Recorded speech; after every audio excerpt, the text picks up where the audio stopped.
ubuphelele media.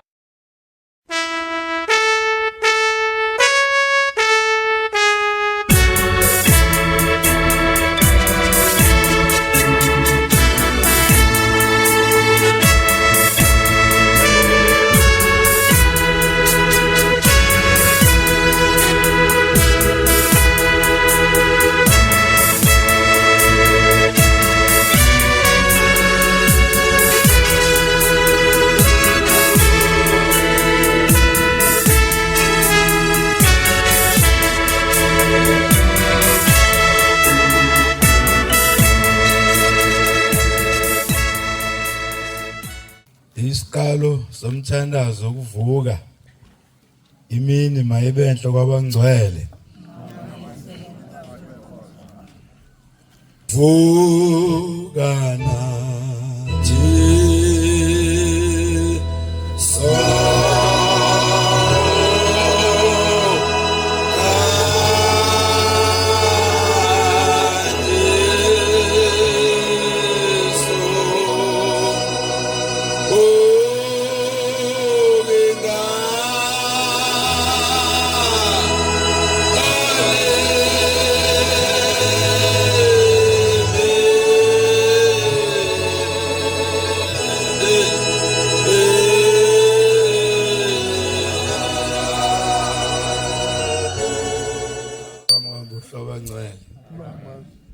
Siyabonga inkonzo uShemba sesiphe yona leli thuba ke sizobuyisela kwamchunu akasichazele impela kungani sila kuze noma sithandaza sibhekise ngakhona singafayeli nje macingwane.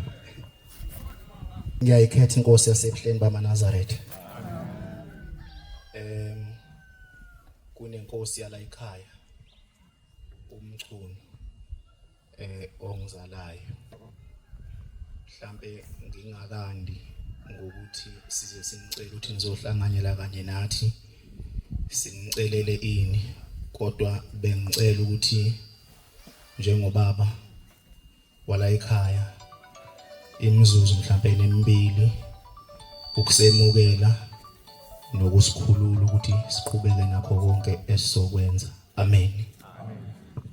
Oh, ngiyacela ukunemukela nonke emcimbini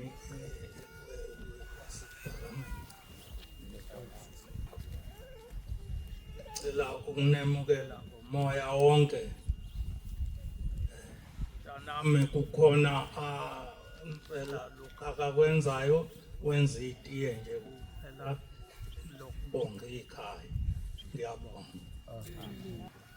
Nkosi yethu simakade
ngiyayikhetha inkosi yasebuhleli bamaNazaretha unyazi lwezulu amen.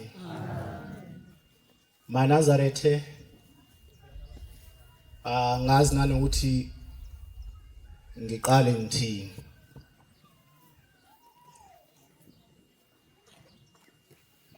Kodwa namhlanje ngizizwa ngijabule kakhulu.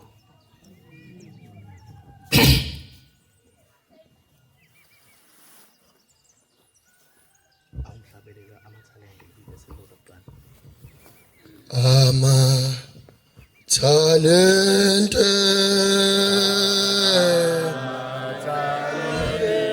Talente neziphiwo mawusetshenziswe nguNkosi. Amathalente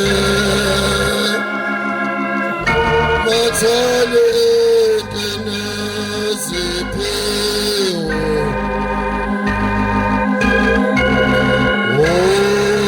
makusetshenziswe nguNkosi. Kungifune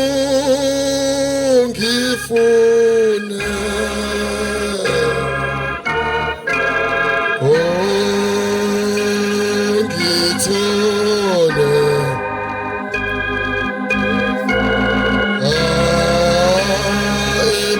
ebuningi enebesi.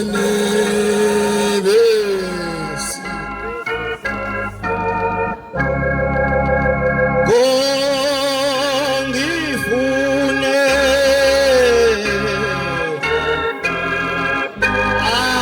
ngithole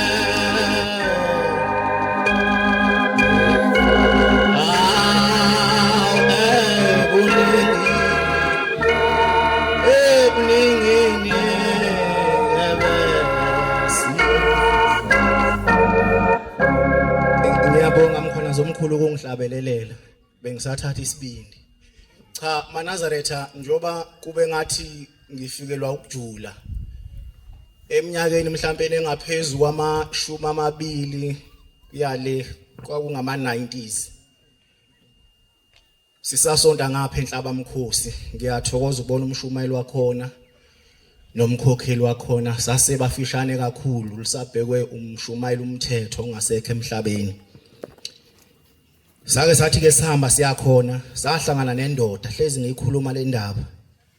Angiyazi angaleya ndoda ukuthi kwakungeyapi ngoba sasebafishane kakhulu kodwa yabuza isibongo ukuthi bathi abami ngabaphi.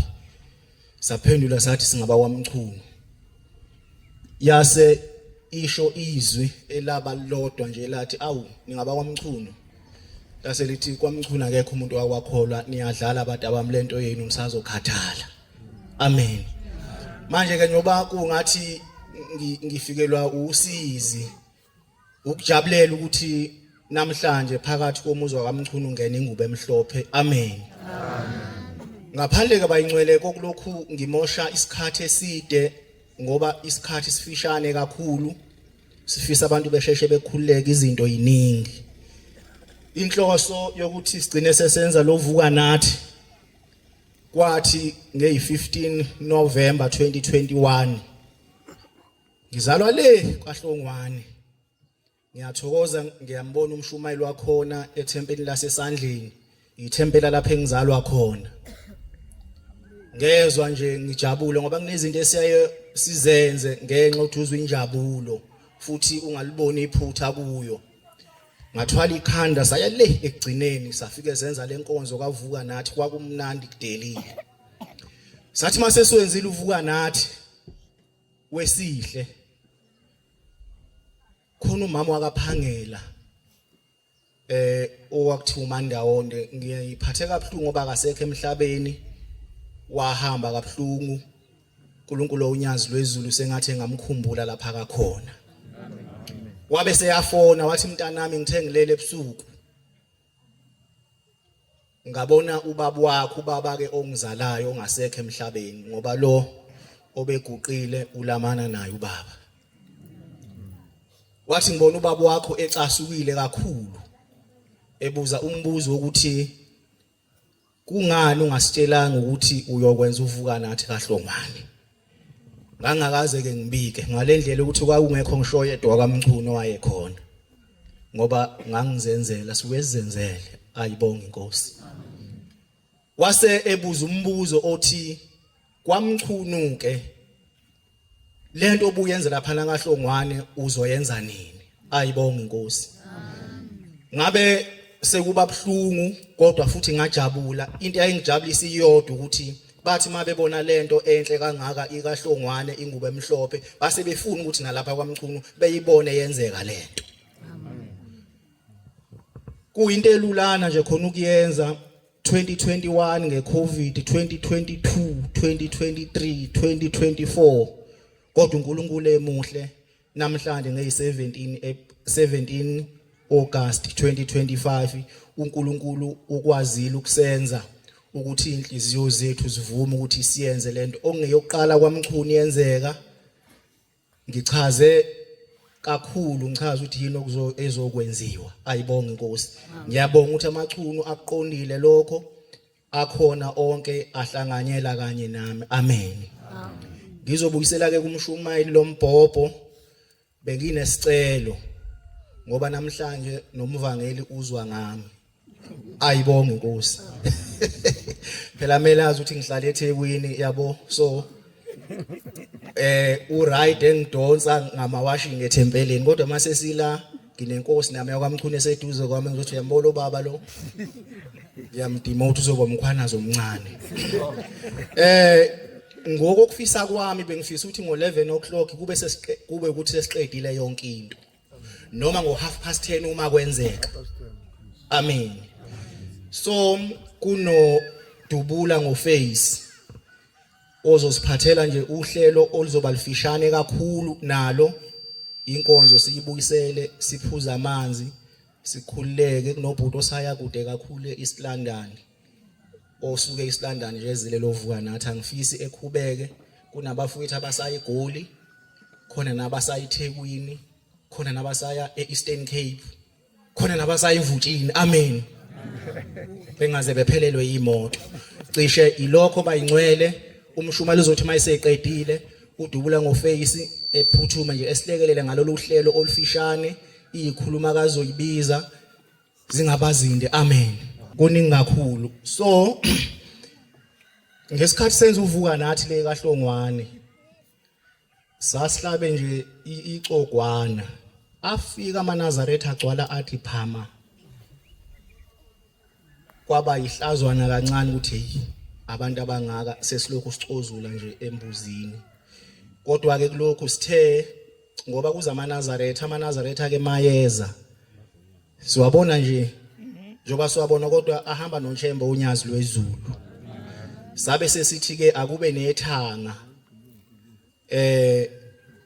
akayothi uShembe mayifika lapha naye efike ethokoze kanye namaNazaretha akhe. Amen. Akuzuyiwe esibayeni kuyoguya sewagiya kakhulu kubuye egiywe ngelinye ilanga. Amen. Ngoba manje ngiya nibuye niphenye namabheshu kube manzi phansi inkosi buseni kuzwile. Siyabonga mfoka Mchunu. Asikhuleke emaChunwini. Sibonge ukwamukeleka. Sibonge ungena kwenkosi unyazi lwezulu emzini kwaMchunu. Amen. Phela mangena thina kungena uShembe. Amen. Amphathi khona makhona nejazi elinombala ohlukile kunathi. Kuthi akuphelele. Shoda kancane nje ngomkhono kodwa khona. Kuthi akuphelele impela khona. Cha amaNazaretha ungena kwini la ekhaya siyabonga sibona nobaba umfundisi ngapha nabakhokheli bami lapha nje babona beyiqoko kuyajabulisa sihlangene ngezwi likaNkuluNkulu. Kahle kahle uNkulunkulu munye ukukholwa kunye nokupaphatiswa kunye manje ke uma abantu begula emakhanda bayabeka ukhozi uNkulunkulu balobodo usibonda noNkulunkulu uthi ngathi ndala abantu ngadala iphukuphuku belwe nje abantu ukholwa kunye ukholwa kukulunga bakithi ukuluma ulungile nje uphethe konke akuwaqamba manga ukuhleba ukuba namona ayukubulala ukweba ukuphinga ngobulungile ukholwa kuyiqiniso iqiniso likholwa ukholwa kulona ibandlo kulo ukholwa inhliziyo yakho manje thina sikholwa ngamabandla sikholwa ngeingubo esiyigqokayo hayi ke likholwa leli yinto abanigqoka kanjena enye indoda ayumfundisi baba igqoke njengawe yakahlasela ubaba omkhulu emkhayitini ethi uShembe ukuthathaphi lokuthi agidisa abantu uyikholwa njani intombi zigida ngamabele amadoda njani ukuthathaphi lokhu yathi yasithatha iBhayibheli ufuna ukumqonda uShembe ngoba ufihlelwe ukholwa kwabantu abambulelwe umuntu ombulelwe akalwe nelinye ikhono kodwa mawuvaleke ekopini njengofishi lingabenasho into yokuvula kodwa kufika into yokuliqaphula ingcono lobhontshisi kaRhodes ngoba usinento okuhuku ivule ithini likafishi nje uthi athaqa yabona amafana nofishi ethinini uyolwa nabantu yekukholwa uthi baba mkhulu phela uShembe akasiyo umuntu njengathi uthi meqhamuka lento uqala uyasho uthi badabami khona izivashe sithi sizoqhamuka la khona umuntu ozoqhamuka la isiva uthi thani isitulo nizosibeka la ehlele ebukela imgido uPombela isitimela samaMpondo uthi mehlala phansi uCharles Ndlovu akondlovu lo ndoda uthi mehlala phansi Ndlovu uyakusola lokho esikwenzayo akasho njalo Ndlovu uyakusola lokho esikwenzayo uthi ke mntanami hamba ulanda iBhayibheli endlini uthi yasuka lapho uthi mayisuka ingane uthi yeka asifunde lona leliphethe uNdlovu awuvula ihlabelelo 150 abanye bathi amahubo neBhayibheli njalo selashitshwa kaningi yilokhu ugcinisa uzunqeno ukufunda leshitshwa nomsholozo wakhipha u500,000 wathi ufunela uhunyisho kabusha angazi kwaphela lapha yingakho thina angazi uzibeka thina iBhayibheli siyalifunda kodwa aluwona umgomo waleli bandla it's not a book of authority it's a book of reference awutolike ndoda ngakufundisa man ngakufundisa ku-school fees thina uShembe incwadi asakhele yona yile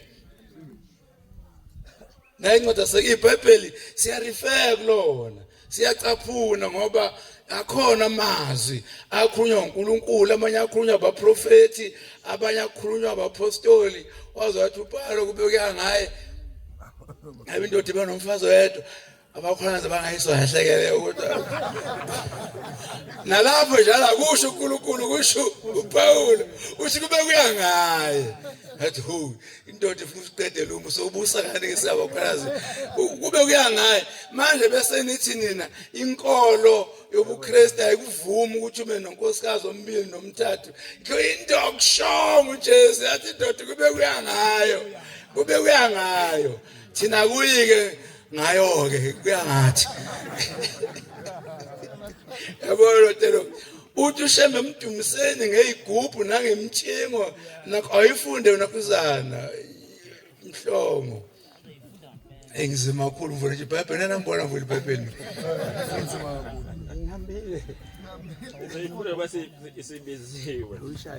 Hlabelelo 150 Mtumseni uJehova Mtumseni uThixo endaweni yakhe eyingcwele Mtumseni emkhathini wamabandla akhe Mtumseni ngezenzo zakhe zobuqhawe Mtumseni ngomningi bobukhulu bakhe. Mdumiseni ngodumo lo cilongo. Mdumiseni ngogubhu nomqangi. Mdumiseni ngesigubhu nokusina. Mdumiseni ngezigubhu nezintambo zemintshingo. Siyabonga Shumayeli. Mdumiseni ngokusina. Njengoba sigide nje asigidi ngoba kumnandi. Sidumisa uNkulunkulu. Nokugida nangokusina kubhaliwe lapha.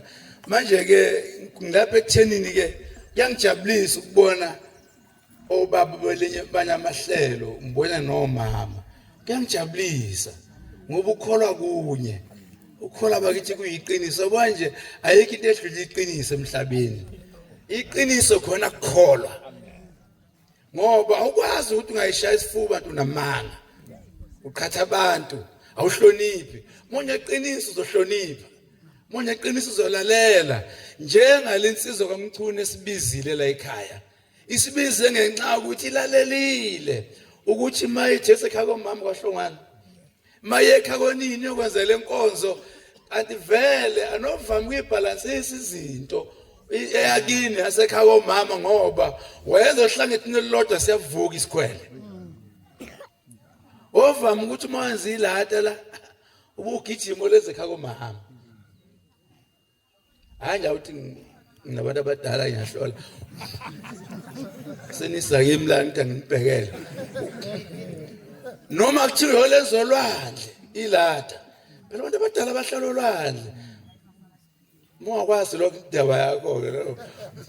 Ngisho lenzolwandle ufukwenze bewuthuka kanye kanye amalata. Lasekhaya konyoko nelakini.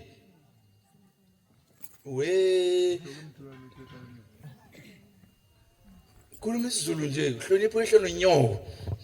Uthi ngisho kumva abantu usekhaya konyoko, hlonipha ihlelo nonyoko. Ufunda ihlabelele. Manje ke anovami ukuyibalansisa izinto. Uzungalikhohlwa ikhaya komama. Kodwa wenza ngapha ukwenze nangapha. Ungakwenze ohlangothini olulodwa. Kuyenzeka ke emndenini nithi niphila njobusho nje mfowamchunu ukuthi ubaba okuzana akasekho emhlabeni. Usaya nobaba omncane nobaba ophakathi nobaba omdala nobaba onjani. Kodwa uthola ukuthi animukelani. Yezi izinto ezilimazayo lezo. Ukuthi umuntu osuke senisele naye niphambane kodwa ngiyabonga Mchunu mawukhona kuyingane kaMnewenu uzoyimela indawo kaMnewenu kuyisibusiso lokho. La ekhaya ungena uShembeke manje. Mase mngene ethini ithi inkosi ilanga ngeke ngahamba ngalapha Danford bani epolice station ngogxiviza sanda khothamba abamkhulu. Uthi ibhunu malibuka lapha libonyela ubhala ukuthi Shembe. Uthi ibhunu hawu uShembe. Ithi inkosi ilanga uShembe akusimini uShembe ubaba.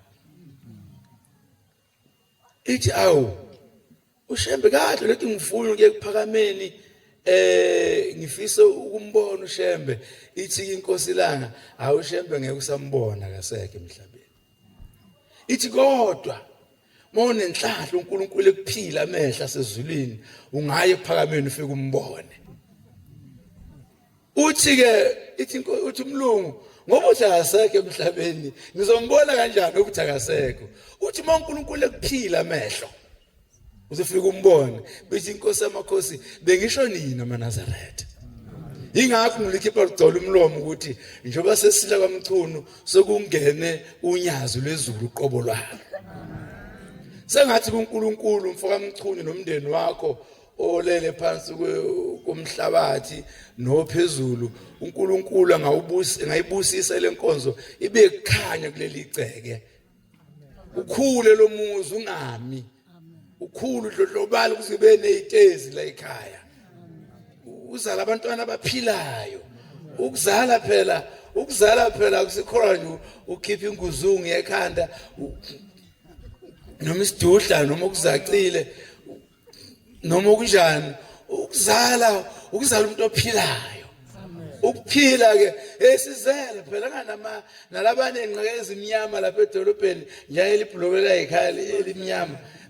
khona abanengqakele ezinje edolobheni kwesami kwazalwa nakho siyazala nje nkosami siyazala kodwa ngiyakufisela ukungena kwale nkonzo uNkulunkulu akupha abantwana abaphilayo ukuphila ke ukwezinto elungile ukulalela ukuhlonipha sengathi ke siyabonga ukuthi kuza kwethu la unanempepho uyamazi ushema mfana wamhlangabeza mbona isikhumba phela mbona isikhumba sekosho ukuthi ikhona impepho thina sithi njalo sithi impepho manje uyazi ukuthi uNkulunkulu kuba nempepho ngisho nako Samuel nako Saul yayikhona impepho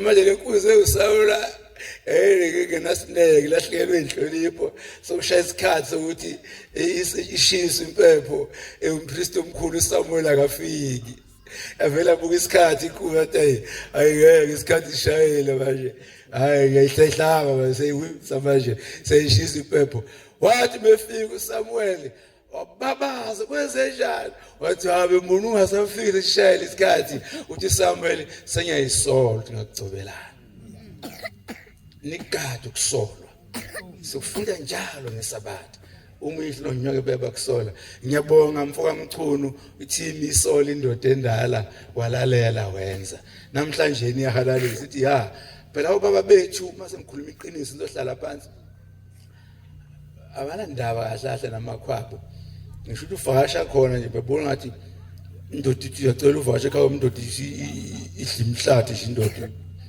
ushona bani imbuzo bazolwisa inkomo lekha abathandi kahle obaba nami seyaze ngithelela lento zami ingane ifakafasha kodwa seyanguya iyazama ukuncenga inhliziyo ngoba thina sesivakasha emakhaya komama nesino sikhaya konyoko liyini asitholanga kahle kobaba ngoba wazoshaya nobani inkomo uyishaya nobani imbuzi uye ekhaya komama kodwa namhlanje seseyiqonda lento ngoba uma nizokholwa nishiya abantu abalele ngemuva niyadlala ngoba siphethwe yibo mabethanda upaka imoto iphila uthi ushaya ukhinga duni kuthi ungenankinga vele bekhumula isonto bethi awulisikuzwisa kancane lokusibona kuzothuka yini singabathuka abantu abadala sibalalele sukeza bakusho ukuthi mfoka Mchunu ushambaza benawo nje emsebenzini ukhule umsebenzi enkonzo ikukhuphule mina ngisakhalela ukuphuwa sengizompesha bese nina nisebancane masezeyidlela udekhe manje kuseminyaka emithathu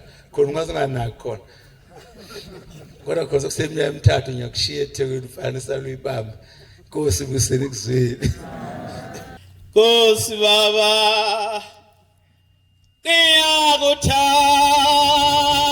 ngiyakuthanda ephawela wena ufihliwe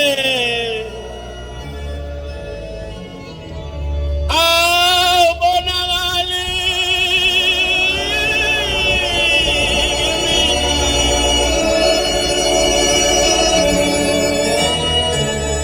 noma mina ngifisayo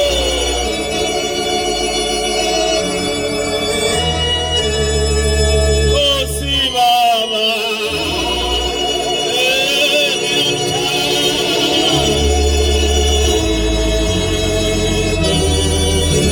lapha wena fifi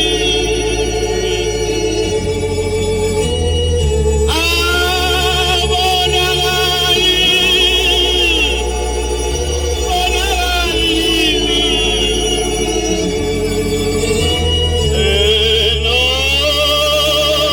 noma mina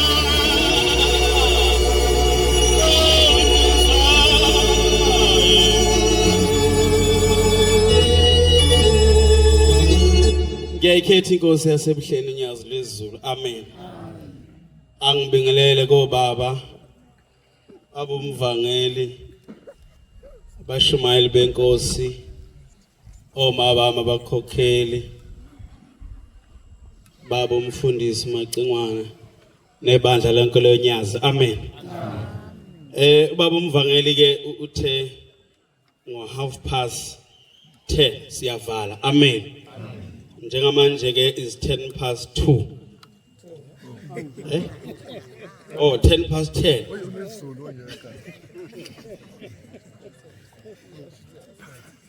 Igama labi ngusiphamandla makabuthelezi. Ukushuni umuntu wrong. Shona igama esho umshumane. Shuni umuntu wrong. Abangaziyo nele insizwa bathi ngodubula mface. Bamvakele ufuna lelo gama. Ngicela ke bafowethu oyedwa nje omncane ozongidlulisela umbhobho lo kulezi ikhuluma ikhona la cishe bayisithupha kuphela. Amen.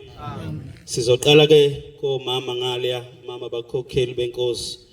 Mama umkhokheli uMancube Mhlongo abe nezwi nje lodwa. Ngiyacela ke ingane zakwethu angazi ngosama ngoba ngathi badala nabantu ababhalwe la. Ngiyathi mangiphethe mhlamba uhlelo ngithi angimuhle kahle ebusweni. Mase ngiguqile nje kodwa ngashintsha ubuso ngabheka kuwe. Ufuna ubone ukuthi seku right. Manje ke badala angikwazi ukushintshela ubuso abantu abadala. Kodwa nje ngaguqa bancela isikhathi sobe sesihambile ngezela ukugcina isikhathi. Amen. Mawa mkhokhe. Sina inkosi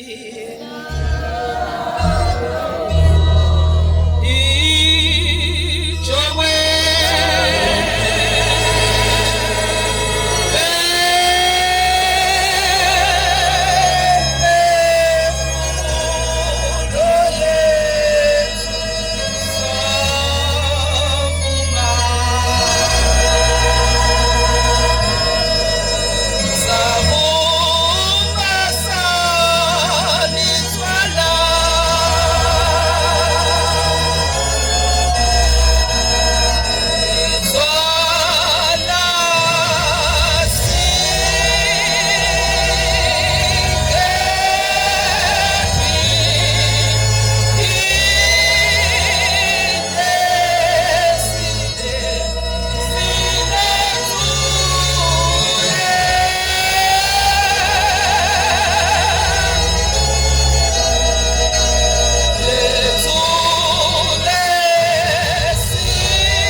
kube kuhle kwabangcwele. Ngisukuma nokubingelela umvangeli wami ngokukhethekile, abashumayeli bami, ihamete lonyezi lezulu, abakhokheli bami abasivakashelile, umndeni wakwaMacingwane ngokukhethekile kwasezulwini. Amen. Ngithi angisizibongele bomama simenyiwe enkonzweni yakwaMacingwane, engamenywanga abantwana abala ekhaya kodwa emenywe emazulwini. Lapho khona abakhumbula abazali babo khona ukuthi kombe sasizelwe kombe leli kwakuyikhaya. Siyakubongela babwalela ikhaya baMacingwane ukuthi lokho kwenzile uNkulunkulu kaShemba azakukhumbule, azavule ngisho ezalukwazi inzaleli ikhaya ngisho emakhekheni ekhaya lapho kuvaleke khona konke okufisayo, ngisho abantwana bakho makhona abafunda abaphase ngisho nasezikoleni, ngisho emsebenzini ube iphunga elihle kwabasebenza nabo. Inkosi kusesinekuzwele. Amen. Siyabonga mama Mkhokhe, ungakaqheli nje mama umbhobho khona lapho. Ela umama uMantombela Mtshali naye abe nezwi. Amen. Ngwele simakade, ngwele simakade, ngwele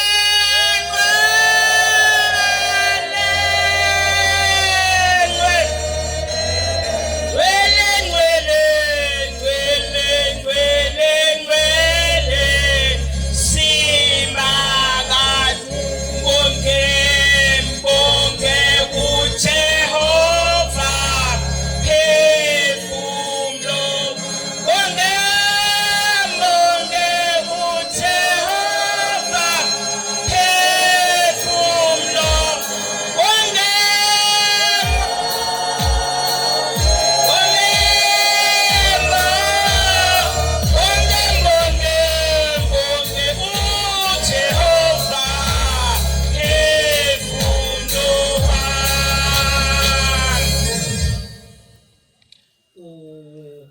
wakamama kwami ngiphakamela ukubingelela abafundisi bami, abashumayeli bami, abakhokheli bami, ingudlungudlu, abasha, bese ngigcina ngomndeni wasekhaya kwaNdaba Ezitha. Ngiyubingelele egameni lenkosi yethu uJesu Kristu. Amen. Ngixolise ukukhuluma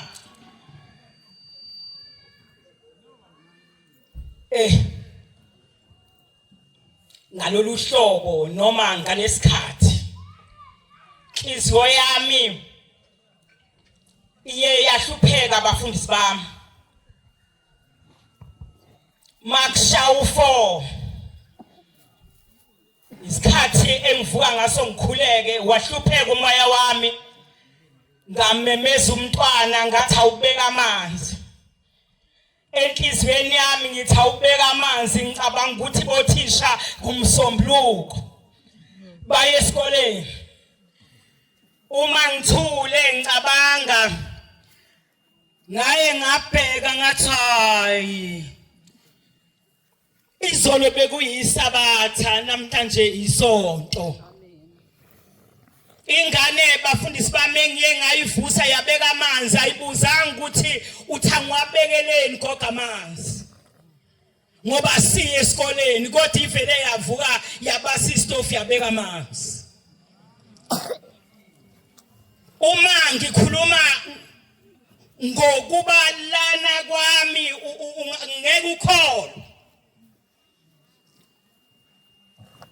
Ngilale ngingazi ukuthi ngizoba la. Ekseni ngavuka ngazi ukuthi ngizoba la. Kodwa uNkulunkulu bazi ukuthi ngizoba la. Ngangibeka amanzi ngithi ingane ayibeka amanzi ngoba sekuyisikole. uNkulunkulu bazi ukuthi amanzi abekela mina. Umoya wami uzohlupheka lapha mabefona basevukuza ukuthi kumntwana usibhekela imoto nakho sesigcwele kule moto. Avuka umntwana azonqonqoza athi mama nampa bethi baswela imoto bafuna ngibabhekele imoto ababhekela imoto abathole. Angibaliwe ukuzalana. Ngizoshinga isebenzi kaSimakade. Angibaliwe ukuzalana. Nasenhlizweni yami akukho ukuzalana. Kodwa ngokuthi ubazi uNkulunkulu ukuthi ngizozalana wakuvusa wathi angenze konke lokho. Masithola imoto athi umntwana hayi mama ukuze le moto ingabahluphi nansi imali ngenani nibagxothela imoto nihambe. Haleluya. Ngikhuluma indaba yokukholwa mina. Angazi noma mshumayeli umchunu ukukholwa kwakho noma ukukholwa kwami noma ukukholwa kabani. Kodwa inhliziyo yami iyahlupheka abangcwele. Yahlupheka ngambheka uSimakade ngathi mlomo ongathethi imanga. Amazwi okubonga lenkonzo ngizowaxosha lapha eBhayibhelini. Usengisizile umshumayeli wami wathi amahubo zihlabelele. Ngizocela ningibhekele abana namaBhayibheli sihlabelelo 103. Angazi noma khona uzongifundela na.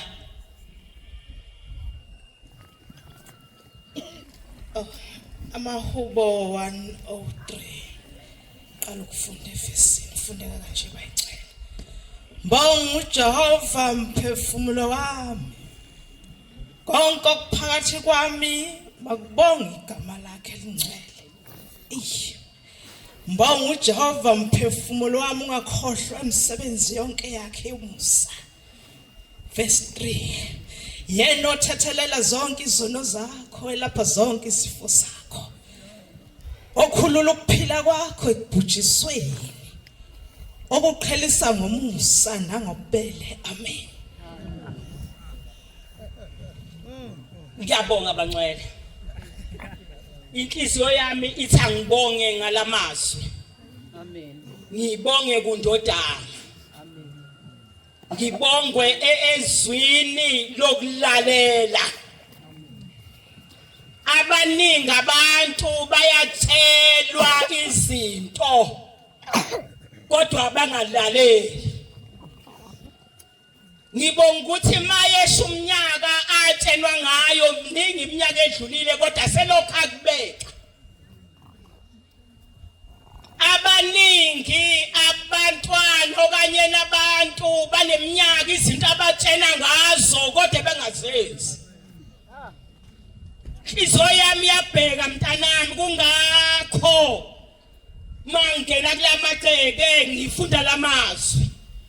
Ngithi mbonge uJehova mphefumulo wami. Ungakhohlwa imisebenzi yonke yomusa akwenzele yona. Yena olapha izifo zakho. Nokhulula umphefumulo wakho ekubhujisweni. Inhliziyo yami iyabheka mntanami. Iyabheka amawakhe. Ndabezitha inhliziyo yami iyabheka. Ibheka mangibuka leli gceke. Amen. Inhliziyo yami iyabheka ukuthi esabonga umntwana omunye ngabe usukume wazelula wathi ngizobonga amandla ami, ngizobonga ukuhlakanipha kwami, kodwa wazile ukuthi amandla akhe akusiyo wakhe, uwaphiwe uNkulunkulu. Nokuphila kwakhe akusayiphileli kodwa uyamazi omphilisile. Inhliziyweni yami ngiyamdumisa kakhulu uNkulunkulu. Ngidumisa ukuba lezi intaba. Ngidumisa ukuba kuleli khaya. Bangcwele. Ngiyabonga kakhulu uNkulunkulu. Angifisi ukubambelela ngoba nokuza kwami ngisukumela ukubonga lengilosi enginyakazisile. Ekseni ukuthi vuka ubeka amanzi. Haleluya. Ngiyambonga kuNkulunkulu. Egameni lika Inkosi yethu Jesu. Amen. Thixo wami dwala lami wena ongi khohlwe nami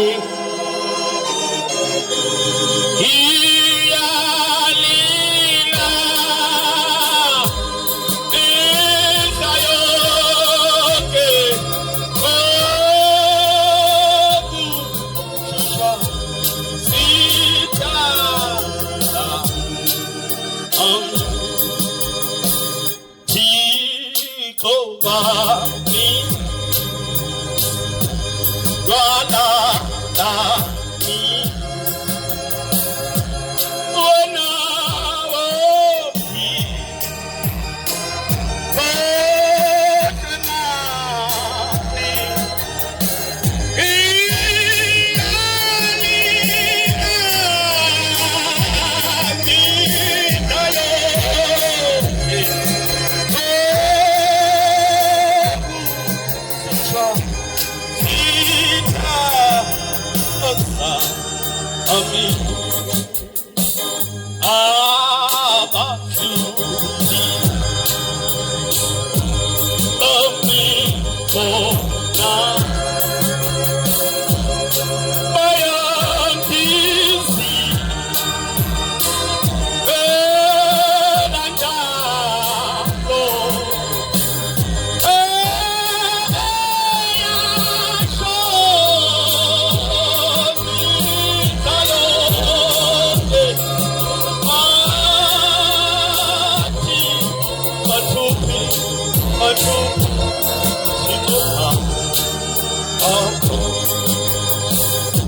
Siyabonga komama abakhokheli benkosi. Ngicela umkhwanazi wase White City ubhalo kanjalo la. Amen. Ngiyayikhetha inkosi enkulu yaseBhleni bamaNazaretha. Hlabelelo 95 verse 5. Oh, ukhona ngoma sesihambe ndawo kakhulu. Namhla yakha namhlo yakha mize chitheki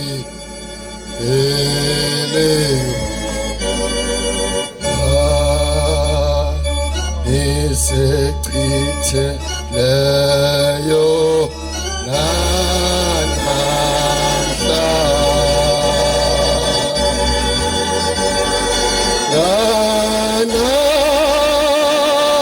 namhloyaya namuhla oyaya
Lo muntu ukukhulunywa ngaye malume washona ngama-80s lo wenzela lo vuka nathi namhlanje. Lo muzi wawungekho. Nale emvutshini wawungekho lo muzi. Kwakuhlalwa thathe ngifikele ezinye imbisi. Kodwa isihlabelelo sithi nanamhla uyayakha imizi echithekileyo. Ithi namhla uvusa amanxiwa ezizukulwane. Mhlawumbe ngizohluka kuwe Mchunu. Nabakade bekubongela ngubongeli mina. Iyodwa into engijabulela kuyo ukuthi awusibizelanga emathuneni. La khona abantu abahamba khona beyomathuneni kuthiwa baye emathuneni bothatha inhlabathi yabazali babo ukuze bethole inhlanhla. Ithi inkosi yasekuphakameni iminyaka eyi13 umuntu ehambile emhlabeni ayilutho engaveli. Amashumi amathathu 30 years. Umuntu ohamba ebulele u100 years uyilutho ingakakhulunywa indaba yakhe. Lento ngifikisela ngelinye ilanga sisenseleni sigijima izwi likaNkuluNkulu singabafana ngithi ngangifunda uStandard 8. Safika komunye umuzi insizwa yakhona egula kwakuthiwa isifile iphinde ivuke isifile iphinde ivuke babengakholwa nje bengamazi ngisho uJesu. Kodwa mase befuna nje umuntu ozofika athandaze sasesiya nezinsizwa obaba umhlongo obaba umvangeli uMaria obaba ukhoza. Ngoba kuhle nokuhambelana. Ungabuki ibala ukuthi leli ibandla liphi leli iliphi ungene nje usonte. Safika kanjalo. Sifikisa likwaze sunina sihlele eduze kwakhe kwathandaza kwaqedwa kwathiwa kakhulekela kwasekukhuluma umuntu kuye. Uthi lo muntu okhuluma kuye lo mfo kwakusemkhoma lapho ngiyaxolisa umkhabelo ubukhona. mangubona ngikhumbula le ndaba obuyayazi kwakungakini. Wasekhuluma lo muntu kuye sibembeka ingubo yokuthandazela. Wakhuluma kulomfana wathi yithe simthathayo manje siyambanga kukhona abafuna ukubuya ngakithi khona abafuna emhlabeni. Ngikhuluma ngendaba yasezulwini lapho esiyakhona. Kodwa lapha ezulwini uzodlula emndenini kuyima uye ezulwini. Uthi ke lo mndeni siyambanga unecala elilodwa ukuthi washaya unina. Manje mayihamba uthi mayikhuluma uthi mangihamba ngibona intaba yamanzi iphenduka isandla. Lesi sandla mase ngibona umama mase ngibona lamakhehla nezalukazi ebheke phansi ukuthi ngizoyisusa ngani impama engashaya ngawuni angazi noma wamshaya noma wakhomsana. Kodwa ngaba kunjena ukuba ufowamshaya umahlongwane. Angazi kuoshaya uma wakho, angazi kuoshaya ubaba wakho. Angazi ko othi ubaba omncane lona akangisali noma ngiyenzani kangingena ndaba. Lento ke ngikhulumayo ingikhumbuza indaba kaBaba omkhulu ekhulunywa inkosi yasekuphakameni ilanga. Ayathi intombazane mayithandazelo ubaba omkhulu. Kwase kuvela isandla kule ntombazane khuluma indaba yesandla. Khuluma indaba yesandla ubeka ngaso umzali wakho. Khuluma indaba yesandla oxavuna ngayo umuntu ngamawashini. Uthi mina ngangibhedelwa mina anginandaba mina usho ugqokele ingubo. Kanti uNkulunkulu waguquka wayeze kuzoguqula inhliziyo uthi 179 uthi zonke inhliziyo zigotshwa nguwe zonke inhliziyo ezisongwa nguwe. Uma inhliziyo yakhe ingaguquki kanti ufunani kule ngubo embathileko ngoba lapha esikhona ukuguquka kweinhliziyo. Vele amen ngeke khona vele lento engiyikhulumayo inkinga isiphethe sonke lapha. Sabi ithebe emakhaya ngeke ngiye kwasibanibani ngoba akayinandaba nami vele akangondlanga sishonele ubaba kwakufanele kube njani vele uamen vele angudingi ngoba lento vele ngeke vele iyonakele vele inkonzo emakhaya. Uthi kubona isandla uphombela mayithandazela lentombazana uthi mntanami waphuma kanjani ekhaya. Ithi lentombazana baba ngathi mangiphuma ngiyogana ubaba wavela ngentuba kangikhiphanga kodwa wakhipha amagama ngentuba sengiphuma ngikhishwa umfobo kaBaba wathi aphume nobo kusho uyise. Khuluma indaba yesandla, khuluma indaba yamazwi. Amazwi washoya emntwaneni wakho fanele ithi mawumthumile umntwana ugijima esitolo ngoba lithi incwadi sifunda ukuvuka ithi noma uyithume indodana nendodakazi yakho uyithume ngegama likabani likaJehova. Mawumthuma umntwana ebuya nento igama elisebenza lithi inkosi kubusisa ukhule ukuze mhla enza intembu kwazi ukumshaya awukwazi ukuqala ngokumshaya ungakazi umbusise. Khuluma indaba yesandla uthi ke hamba mntanami uye kubaba wakho ufike uthola imbuzi kusho ubaba omkhulu ubhombela uShembe abathi uShembe oqala. Hamba ufike uthola imbuzi uye kubaba wakho uyoxolisa ukuthi sisuke lesi sandla ku isandla siyasuswa mawusenethuba ukuze uguquke ukuze makuphela u30 years ungabuyele emhlabeni sibuye lapha ekhaya sizoshaya indongo ukuthi ngoba sasikwazi ukuthi wawukholwa wahamba kanjani pho uvinjweni lapha khona ukuze ulinqobile ninayithu noba nayi indaba lapha khona. Bese yafika le ntombazane ethi ubaba wayo waphuma eyibona singaphandle waphuma wathi umntanami yini indaba wayesesho le ndaba engiyilandayo wayesethi ha umntanami umtholephi lo mbholofiti na.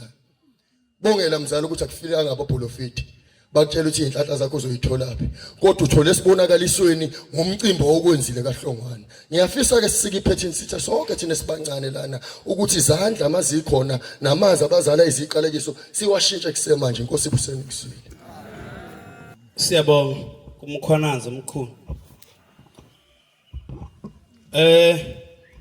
Baba Mvangeni bonke baba bami abantu engibanikeza ithuba lokukhuluma abasho ukuthi bayabonga kumphathi ohlelo. Ngiqhubeka baba wami ngibanika ithuba.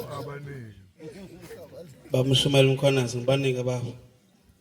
Abasho nje ukuthi ngiyabonga kumphathi ohlelo. Futhi nje angiphethe lutho. Cha asibonge kumfuka Mkhwanazi umuntu omdala ngicela sidlulise umbhobho kumfundisi wenkosi.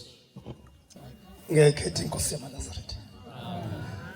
Mhlabelele ihubo 199 ivesi lokuqala nelokugcina. Ihlabelele. Aba Dwana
Ukuthula kwenkosi makube nani. Ningixoleleke bazalwane ngesangoma. Uma ngabe isangoma sizobhula siqale sivele sikhale kungonakele lutho. Uma ubuza ukuthi ukhalelana sazi ngendaba ukuthi kukhona into esikuyiso. Ningixoleleke ngane zakweseke manibona sihle nje inyembezi. Ngisuke ngicabanga umlando wala ekhaya. Bayazi obaba. Uma kushona ubaba walensizwe sathatha ibhanyamana zethu oqhwasha sathi sophindisela kubantu ababembulele liyafika ikhehla lithi ozoke qhubeke ayodubula obulele ingane yami azi ukuthi icala ngelakhe saqala lapho babuze namba babukhona saqala lapho sathi kanti ubaba uyakholwa yini ngoba phela ubaba sazi nje ukuthi isigebengu somhlaba isigebengu simagiloke manje mayesitshela ukuthi asiyeke ngoba konke impinge kaNkuluNkulu akusiyona yethu uNkulunkulu uzomphindiselela yena manje yikho lokhu ke ngithi ke bafowethu ngifanele ngijule mangizokhuluma lezi ndaba cha ibandla lamaNazaretha bafowethu lacelwa inkosi uSimakade sesimbize ke thina sithi ukuthukela ungadliwa mbuzi wathi amachuno wonke ucela ukuthi abe amaNazaretha manje ke izinto zobuNazaretha ziye zithinte ukuthi umuntu ahambe kahle akubalekile ukuthi uliphi ihlelo uyiphi inkonzo njengomfundisi nje bengizocela ukufunda incwadi yeZaga uma ngabe ekhona iZaga zesine ngizothi njengomfundisi nqamlele udubula ngofesi angizodonsa kakhulu uma ekhona oyiphethe engafunda incwadi yeZaga 4 qale verse 1 2 3 sifune basibiziwe 4 izwani atwana isiyalo sikayihlo nilalele kuze nani nazi ingqondo ngokuba nginiphile isifundo esihle umthetho wami ningawushiyi bengiyindodana kababa intombi leyo ngiyindodana kababa ethambileyo ngingedwa emehlweni kamame wangifundisa wathi kimi inhliziyo yakho mayibambelele emazweni ami londa imiyalo yami uphile Nkosibusisi amen besingafisa ukufundisa abantwana bethu kodwa masingabafundisi sikuNkulunkulu bebengeke bethathe nokugodwa ingakho lokhu uthole iphara likhuluma isingisi ongazange usibone iphara likwenzela yonke into ngasuyifunde ngendaba yokuthi kulahleke imfundiso yomzali noNkulunkulu ngesikhathi sifundisa thina sigcine sesifundisa ngokwethu singasafundisi ngomthetho kaNkulunkulu ukuthi yonke into okewasho ngaphambili wathi ngisho ingane uyithuma qala ubusubuza ubonga ukuthi inkosi kubusise siyahluleka thina ukwenza lokho lensizwa ngesikhathi ile eduty yayibuya ngexoviso dala ngithi ayifunda ukuplastela ngine contract mina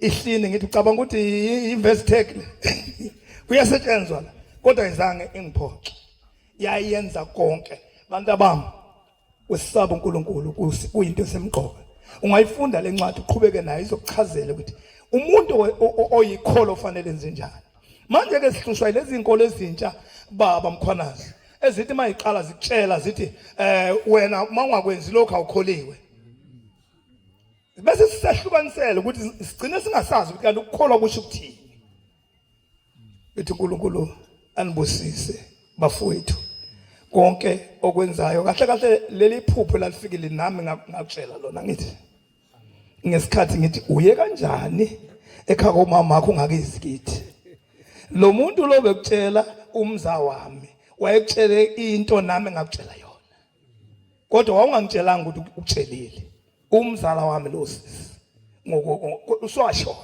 kodwa wayekutshela lento nami ngakutshela yona bekufanele ukuthi kodwa kuqale uhlanganisa amacuno wenza uvuka nathi ukubonge kuyiwo ukuthi uNkulunkulu ukuphulisile uNkulunkulu siyamethemba ukuthi uzazokhela ikhala lamacuno uNkulunkulu akubusise amen.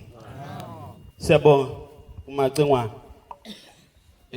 Sizonyakaza ke bangcwele nje kancane bese sidlulisela kubaba umvangeli izwi avale kubantwana benkosi. Amen.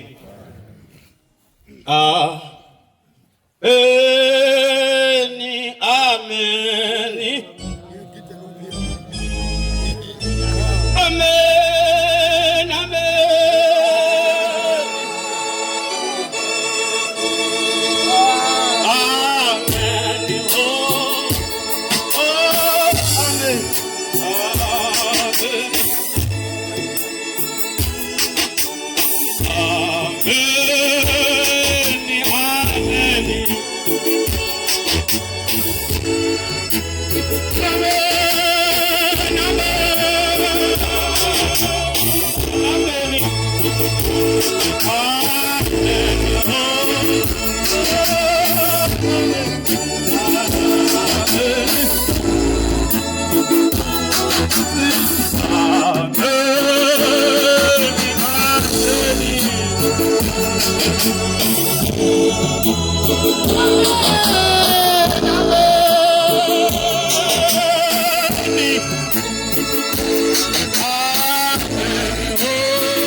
Mfundisi umculo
cha uthe undodana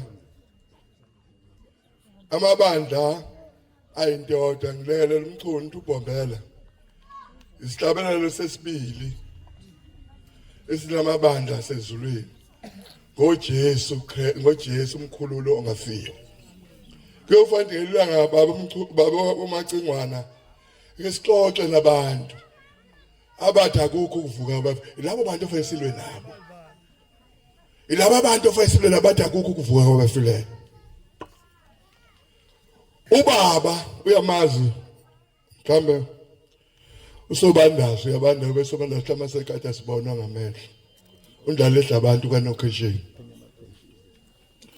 uthi kubaba igama engiqambe lona ngaba ngokuqala esini sakwabo endlini kaQwanga uthi ke fana ngithi mina baba ngikhuluma ngomuntu ohamba mphendula umculo wanedleke sasithina ibhokisi tolo kababa ubaba lo ngabandlela konke kwasesontweni uthi khona mfana wami okwenzayo kuShembe ongasiphathi kahle uthi wena njalo uyasinikelela impela kuShembe kodwa unikele umi ngenyawo wena ufuka njalo umthelo ngothuli ufuka unikela usiyamfulathela uthi mfana lo uNkulunkulu ehlezi la emhlabeni ungaba umfulathe womlinaze aphume kube wena akuthela ngothuli asinayo isipho ugeza uShembe ngikhuluma uthula niyamazi baba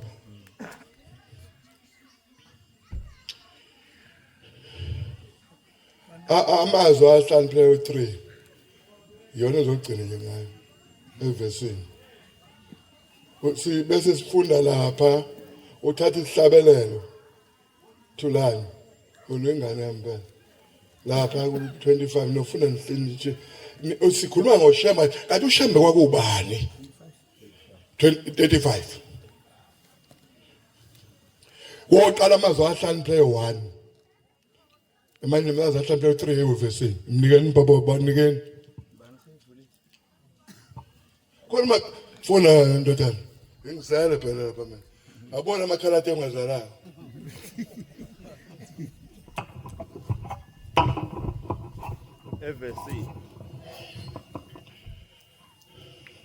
evesi ndodana yami ungakhohlwa isifundiso sami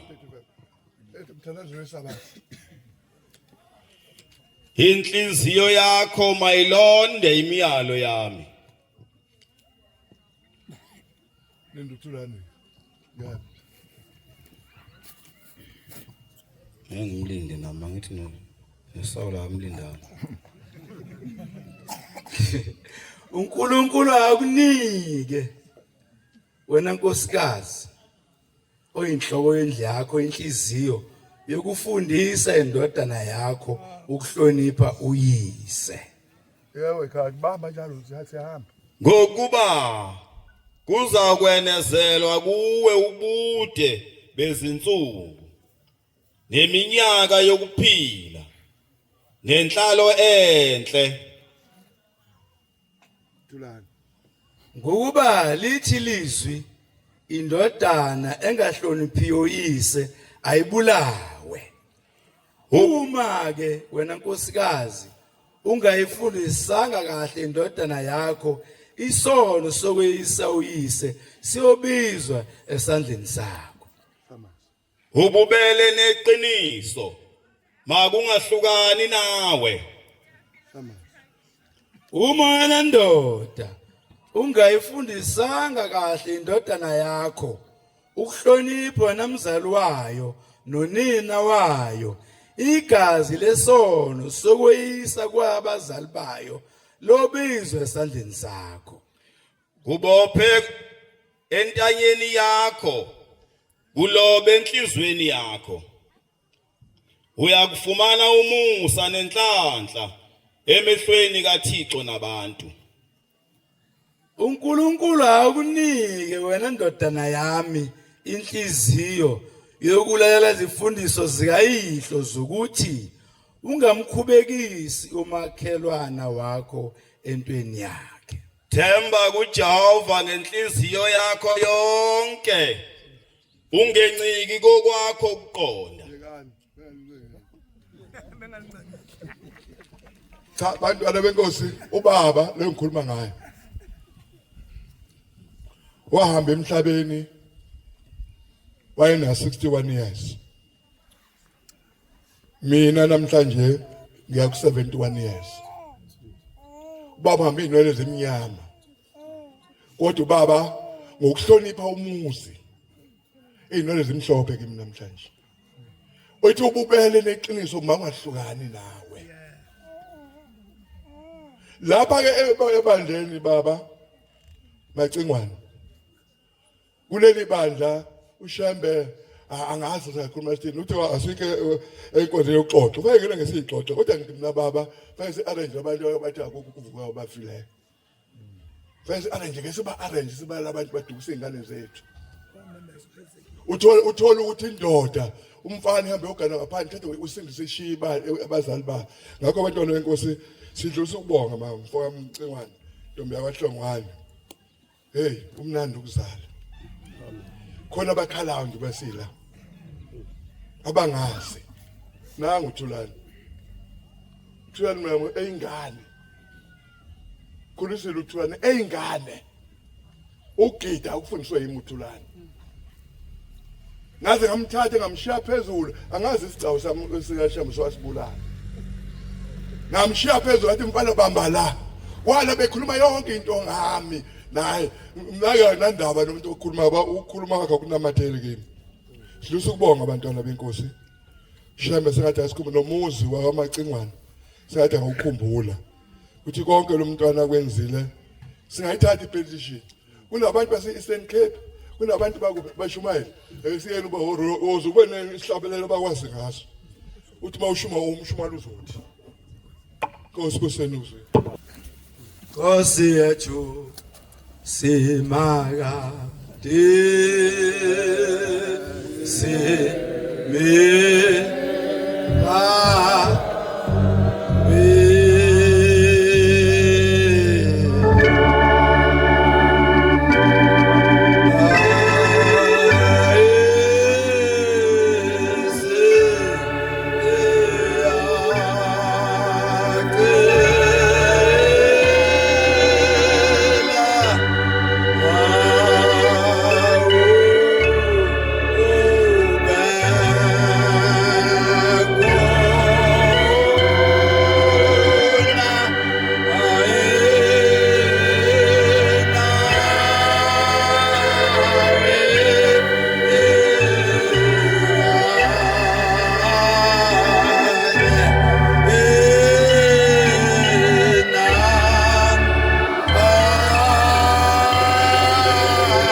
Amen.